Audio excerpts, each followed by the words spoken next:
Hey guys! Welcome back to my channel, Chasing Contentment.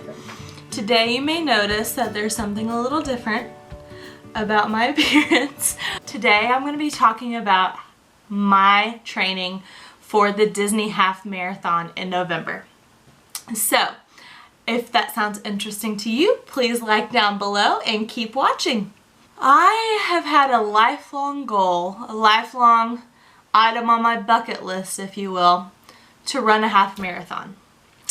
So I just turned 30 this week. I know. So young, but I feel kind of old, which I know is crazy. But all my life, I've kind of been a runner on and off. Not a good runner. Like, the max I've ever ran is 4 miles. And in college, I did it pretty consistently. But that was also like 8 years ago. So I decided that I wanted to get back in shape for my health because I do have a 1-year-old and we do want more children, and I wanted to be able to run around and not get winded, things like that. And so I decided, you know what, I'm going to run a half marathon.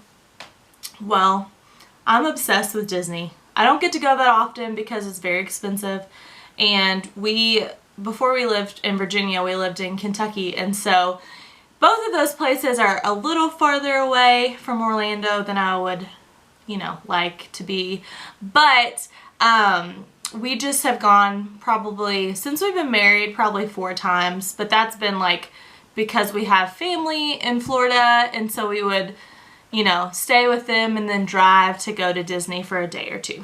So I decided I'm 30 this year. I am going to sign up for a half marathon at Disney, because if I'm going to be miserable and run 13 point whatever miles, I'm going to be in Disney while I do it. So I signed up.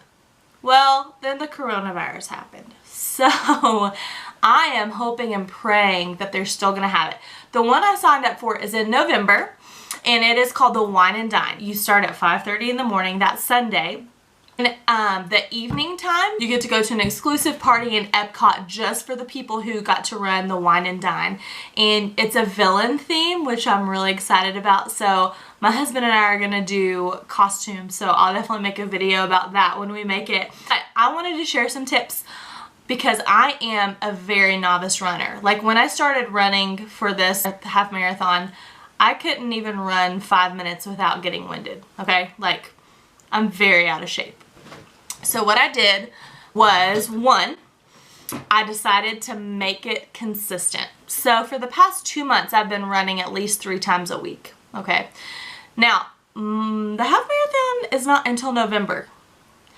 It is just now April. So since February, I've been running consistently, because for my body, it's going to take me that much time, because I have to slowly build up. If I just start running distance, I'm going to hurt myself and it's not going to be good. I decided to look up a free plan for people who are very new to running. Almost like the plan literally had me walk for 30 seconds, run for 30 seconds. This plan, yes, it's runs for cookies.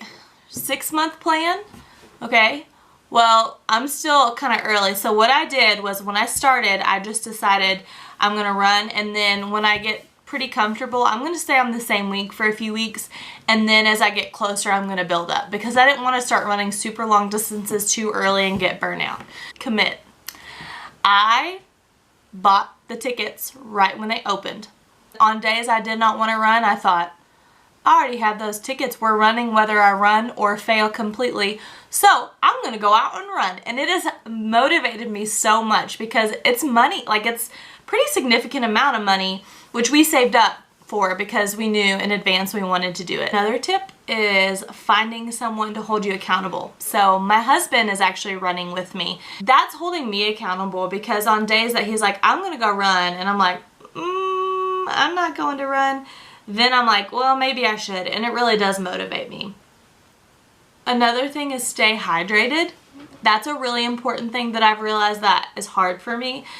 When you're running and training for something like this, your body needs so much water and energy, and so, staying hydrated, eating healthier is really helpful because it helps your body be fueled the way it needs to be able to run.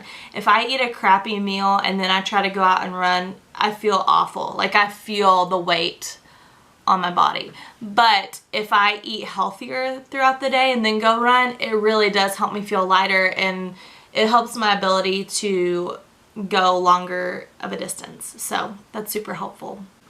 And then the last tip is just have fun. I mean, I know you're probably thinking 13 miles, how could that be fun at all? But since my training has started, I've felt so accomplished when I run, and it's helped me feel so good about myself. And when I can beat those times and when I can run 5 minutes longer than I could last week, it really does make it kind of fun. And during this time too, not only is it fun, but it's a huge stress relief for me because I have had some stressful things going on, especially during this quarantine. You know, being socially distant from people you love is really hard. Not being able to have your schedule and work routine down like normal is really hard.